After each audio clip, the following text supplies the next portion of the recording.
Systematic बैठ जाइए, ज़्यादा समय नहीं लेंगे क्योंकि समय हो रहा है। आप लोग चलाइए, जो भी लोग बैठे आप लोग चलाइए। मीडिया वाले भाई हैं अपने एक तरफ साइड आप ले लीजिए। तो आज पलामू प्रमंडल की ऐतिहासिक धरती में राजा मेदिनीराय अमर शहीद वीरांबर पीताम्बर की धरती मैंने हृदय तल से नमन वंदन करते हुए आज के कार्यक्रम में उपस्थित हमारे केंद्रीय पार्टी के तमाम पदाधिकारी, हमारी पार्टी के तमाम केंद्रीय पदाधिकारी, प्रमंडलीय पदाधिकारी, जिला पदाधिकारी, प्रखंड पदाधिकारी एवं हमारे तमाम साथी, आप सभी को झारखंडी जोहार करते हैं, नमस्कार करते हैं। साथ ही साथ जितने भी उपस्थित मीडिया कर्मी हैं, यहाँ पे बहुत सारे पुलिस कर्मी भी आए हैं, सभी को हम लोग अपनी ओर से आभार प्रकट करते हैं। आज पहली बार पलामू जिले में आने का अवसर मिला है, पलामू जिला आने का अवसर मिला है, इसके लिए जिनके माध्यम से हम यहाँ तक आए हम सभी का आभार करते हैं। आज 2 साल पहले आज भी हम लोग छात्र हैं, 2 साल पहले जब इस आंदोलन में भाग लिए थे तो कभी उम्मीद नहीं था कि अपने जीवन काल में हम लोग कभी पलामू प्रमंडल की ओर जाएंगे, काफी दूर पड़ता है। लेकिन आज झारखंड की जो दशा है, झारखंड की जो व्यवस्था है और उस व्यवस्था से झारखंड के लोग लगातार अपने हक हुकूक से वंचित हो रहे हैं, वो आवाज कहीं ना कहीं आज हमें पलामू प्रमंडल और पलामू जिले की धरती तक खींच कर लाई है। और उम्मीद करते हैं कि अगर हम कोयलांचल से अगर पलामू प्रमंडल की धरती में कदम रखते हैं तो जो स्थिति आज कोयलांचल की है, जिस प्रकार से लोग आज कोयलांचल में अपने हक अधिकार को लेकर लड़ने फिरने को तैयार है, पलामू में भी वो माहौल हम लोग बना के जाएंगे। इस बात को हम विश्वास दिलाने का काम करते हैं।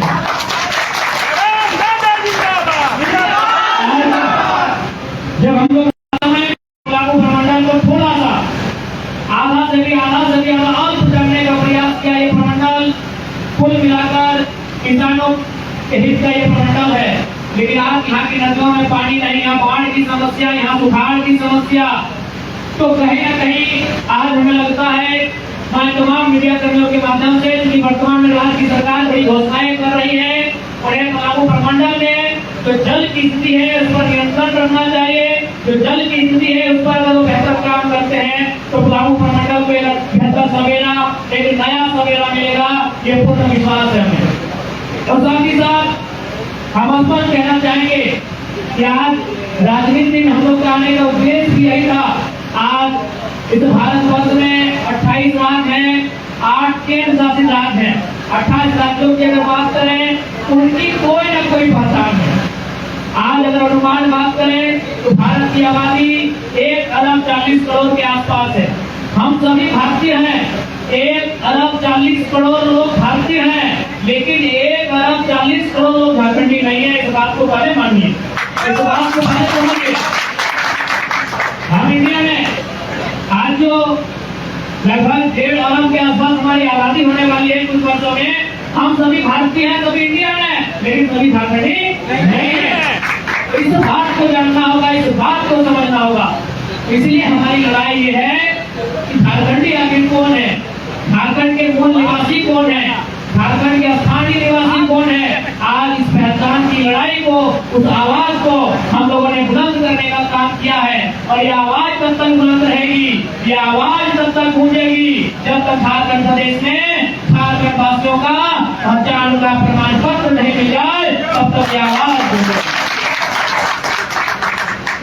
और इसके लिए हम लोग लगातार संघर्ष कर रहे हैं, इसके लिए लगातार हम लोग जिलों में, प्रमंडलों में जा रहे हैं, लोगों से जुड़ रहे हैं, लोगों के बीच अपनी समस्याओं का आदान प्रदान कर रहे हैं। और हमें पूर्ण विश्वास है कि झारखंड एक नए सवेरे की ओर बढ़ रहा है। अगर हम लोग नए सवेरे की ओर नहीं बढ़ते हैं तो आज 8 लोकसभा की सीटों से 8 लाख वोट लेकर भी अपने साथियों कहीं न कहीं झारखंड नए सवेरे की ओर बढ़ रहा है। आज इसी लोकसभा में अभी वर्तमान सरकार के 2 विधायक भी चुनाव लड़े थे, माननीय लोबी अहमद जी, माननीय चौरालिंगा जी, अब पता कीजिए उनका वोट परसेंटेज क्या है, अब पता कीजिए कितना वोट लेके आए हैं। शायद 5-10 वोट नहीं है। और हमारे इंडिपेंडेंट कैंडिडेट एक नहीं 4 लोगों ने लगभग 1-1 लाख के लमसम 1.5 लाख 1.25 लाख मैंने खुद ऐतिहासिक 3.5 लाख वोट लाने का काम किया है। यहाँ ये संदेश है झारखंड विकास चाहता है। झारखंड इस राजनीति से उठ चुका है। बस उन्हें इंतजार था ऐसे युवाओं का, उन्हें इंतजार था कि कुछ युवा ऐसे आए जो राजनीति में अगुवाई करे। आज हम लोगों ने वो अवसर दिया है। आज कहीं ना कहीं जो अवसर हमें मिला है, ये अवसर बड़े लंबे समय के बाद आता है। ये मौका अरसे बाद आता है। इस मौके को हमें बचा कर रखना है, इस मौके को हमें खोना नहीं है। और नव झारखंड निर्माण की जो आस जगी है, एक आम जनता में उस आस को पूरा करना है। आज जब हम डेमोक्रेसी गए थे, आज जब हम लोग का वहाँ डिस्कशन खत्म हो गया, तो पूरे देश से नौजवान गए थे जो राजनीति करना चाहते हैं, जो विधायक पार्षद का चुनाव लड़ना चाहते हैं। उनके जहन में भी वो सवाल था कि आप बिना पैसा के और निर्दलीय 3.5 लाख वोट कैसे हैं। पूरे भारत में चर्चा का विषय है। आज अभी भी आप गिरिडीह लोकसभा का दौरा कर लेंगे, हजारीबाग लोकसभा का दौरा कीजिए, धनबाद लोकसभा का दौरा कीजिए, रांची का। आज भी बहुत सारे नहीं हजारों लोग ऐसे हैं जिनके घरों में आज भी आलू प्याज का संग्रहण है, उनके घरों में आज भी है। क्यों पता है? उन्होंने हमारे चुनाव लड़ने के लिए ये अनाज का संग्रहण किया था। आज वो अनाज संग्रह उनके पास आज भी है। वो कहते हैं कि अब विधानसभा के चुनाव में इसी अनाज को लोग खर्च करके आप लोगों के लिए चुनाव में कैंपेन करेंगे। ये इतिहास में नहीं हुआ, ये भारत के लोकतांत्रिक इतिहास में किसी चुनाव में नहीं हुआ था कि जनता ने हमें वोट भी दिया है और वोट भी दिया है, और 1-2 रुपया नहीं, लगभग लाखों रुपया। तो ये एक नई उम्मीद जो जगाई है, उस उम्मीद पर हमें खड़ा उतरना होगा।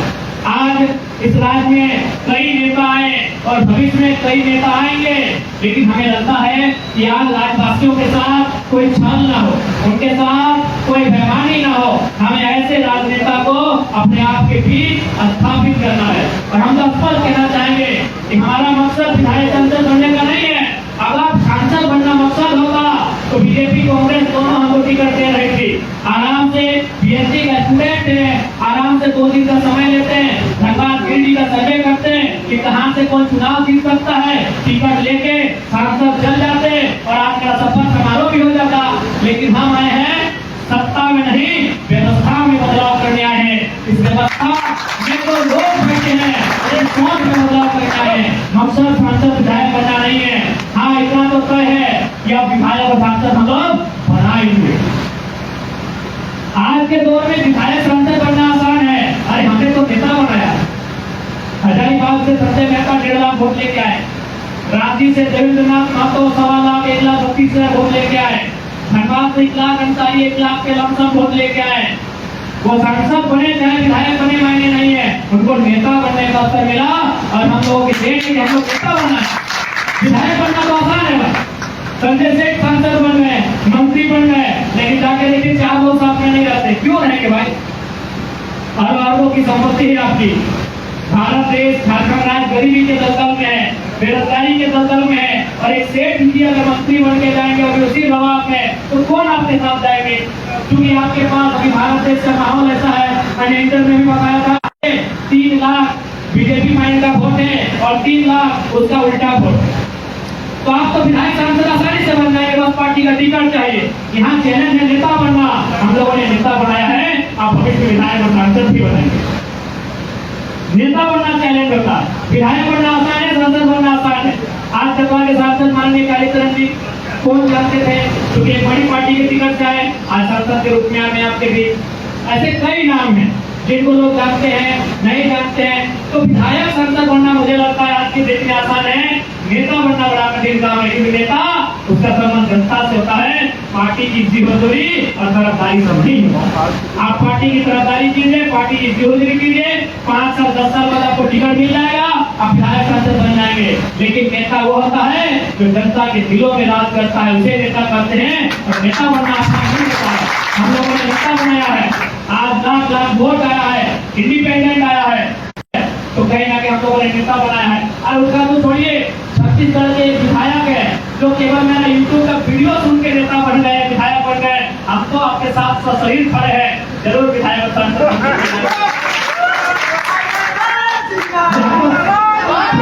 आपके बीच खड़े हैं। और छत्तीसगढ़ के नेताजी केवल वीडियो सुने और अपने आप को तैयार किए चुनाव के लिए। उन्होंने बेकायदा हमें मैसेज भी भेजवाया, बहुत बहुत धन्यवाद कि आपके वीडियो को सुनकर हम विधायक बन गए छत्तीसगढ़ का। तो केवल वो मेरा वीडियो सुन के जब विधायक बन सकते हैं, हम तो आपके सामने हैं, आपके चुनाव में आपके साथ रहेंगे, आपके कैंपेन में आपके साथ रहेंगे, आपकी रणनीतियों में आपका हिस्सा रहेंगे, आपके साथ कदम मिलाएंगे, आपके साथ मेरा कंधा मिलेगा। तो क्या चिंता है, जरूर यहाँ से हम लोग पलामू की शक्ति से भी मिलाएंगे। और हमारा जो उद्देश्य है, हमारा जो मकसद है, वो इस राज्य के लिए बेहतर स्थानीय नीति बने, इस राज्य के युवाओं के भविष्य के साथ खिलवाड़ न हो, उसके लिए बेहतर नियोजन नीति बने, यहाँ के विस्थापित किसानों के साथ अन्याय न हो, उसके लिए बेहतर विस्थापन नीति बने। जो हमारे आज मांगे हैं, जो आज ग्राउंड से उठकर आए हैं, उन मुद्दों के साथ हम लोग लड़ेंगे। और मुझे पूर्ण विश्वास है, आज इस प्रकार का समय बन रहा है, जिस प्रकार से झारखंड की राजनीति करवट ले रही है, वो अभी दूर नहीं है कि झारखंड की राजनीति में हम लोग बदलाव करने में सक्षम दिखेंगे। और मुझे पूर्ण आशा है, हम लोग इस राज्य में बदलाव करने के लिए जो अगुवाई कर रहे हैं, ये बदलाव होकर रहेगा। बस हमें आवश्यकता है धीरज रखने की, हमें आवश्यकता है क्योंकि हमारे पास नौजवानों की फौज है। और मैंने आज से कई वर्ष पहले जीत के लिए मूल मंत्र पढ़ा था, हमारे पास 3D का फॉर्मूला आना चाहिए। पहला डी यानी डिटर्मिनेशन, डिटर्मिनेशन को हिंदी में बोलते हैं इरादा। नो डाउट हमारे लिए पास इरादे की कोई कमी नहीं है। दूसरा डी से होता है डेडिकेशन, डेडिकेशन यानी समर्पण, हम लोग समर्पित भी हैं। लेकिन जो अंतिम डी होता है, जिसे हम लोग डिसिप्लिन कहते हैं, अगर उसे हम लोग फॉलो कर ले, डिटर्मिनेशन, डेडिकेशन और डिसिप्लिन, तो निसंदेह हम लोग चुनाव में सफल होंगे। झारखंड की जनता जो उम्मीद लगा कर बैठी है, उस उम्मीद को भी साकार करेंगे, ये पूर्ण गारंटी है। इसके लिए हमें हमारे भीतर जो क्वालिटी होनी चाहिए, वो डिटर्मिनेशन, डेडिकेशन और डिसिप्लिन होना चाहिए। और निसंदेह हमें लगता है कि आज जिस प्रकार से राजनेता राजनीति कर रहे हैं, इनके हर एक तोड़ का हमारे पास जवाब है, हमारे पास उत्तर है। आज ये भयभीत माहौल में है और मैं पूरा विश्वास के साथ कह सकता हूँ, आज जो लोग हमारे साथ फोटो सेशन में दिखेंगे, आज जो लोग हमारे साथ कार्यक्रम में दिखेंगे, हो सकता है आपके स्थानीय विधायक या विधायक प्रतिनिधि या जिला के किसी नेता का फोन भी आएगा, रोक टोक भी किया जाएगा, धमकियां भी दी जाएंगी। एक बात कह दीजिएगा, यहाँ सूरज चांद सितारे बनने के लिए आए हैं, हम और आप कौन है? अगर आप बात से कहोगे तो भैया हम तो युवा हैं, हमारा मतलब युवाई होता है, हमारी गति का नहीं होता है। क्योंकि हमने देखा है यार, जो पार्टी 1970 की है, जो पार्टी 1980 की है, वो धमकी देती है। हम आपके व्यवहार में बात करेंगे तो क्या होगा? अगर हम आपके जैसा व्यवहार करेंगे तो क्या होगा बताइए? तो हमारा कुछ नहीं है, ना आगे नाम ना पीछे पागा। हाँ क्या है भाई, ना आगे नाम ना पीछे पागा, हमारा कुछ नहीं है। तो जो लोग तुझे आपको धमकियां भी मिलेंगी, हम पूरे झारखंड में जहाँ जहाँ जा रहे हैं, क्योंकि सबको डर है, ये लड़का बहुत तेज है, अगर ये लड़का आगे बढ़ेगा तो हम लोग को गोलियां इसका बांधना होगा। और बिल्कुल आपको बांधना होगा, क्योंकि हम राजा का बेटा राजा नहीं बनेगा, जो काबिल रहेगा वही चुनाव करेगा। क्या व्यवस्था है? आज कोई नेता विधायक रहे, सांसद रहे, 20 सालों तक 25 सालों तक राजनीति करता है, जब पुरानी समय में आता है तो बगल में अपने बेटे को खड़ा करता है और कहता है कि महेंद्र बाहुबली का संन्यास का समय हो गया, अब लीजिए बाहुबली आप देखिए। अब ये सिस्टम नहीं चलेगा भैया, बिल्कुल ये सिस्टम नहीं चलेगा। पढ़े लिखे नौजवान है, मैं बार बार कहता हूँ, अगर उसी पार्टी को सपोर्ट कीजिए जो सत्ता और संपत्ति के विकेंद्रीकरण की बात करता हूँ। अगर सत्ता और संपत्ति अगर केंद्रित हो जाएगी तो हमारे आने वाले 20 सालों में अंग्रेजों से भी भयंकर गुलामी देश में होगी। आज मैं आपके सामने कह रहा हूँ, इसलिए वोट उसको देंगे जो सत्ता और संपत्ति को विकेंद्रीकरण करने की बात करे। विकेंद्रीकरण का मतलब एक आम व्यक्ति तक सत्ता की सुख पहुंचे, एक आम व्यक्ति तक संपत्ति बढ़े, उसे हम लोग विकेंद्रीकरण कहते हैं। इसलिए हम लोगों ने तय किया है, हमारी पार्टी से जो भी चुनाव लड़ेंगे, अगर वो जीतते हैं तो ये गारंटी है कि उनका ब्लड रिलेशन में टिकट नहीं दिया जाएगा, क्योंकि आने वाले चुनाव नहीं किया जाएगा।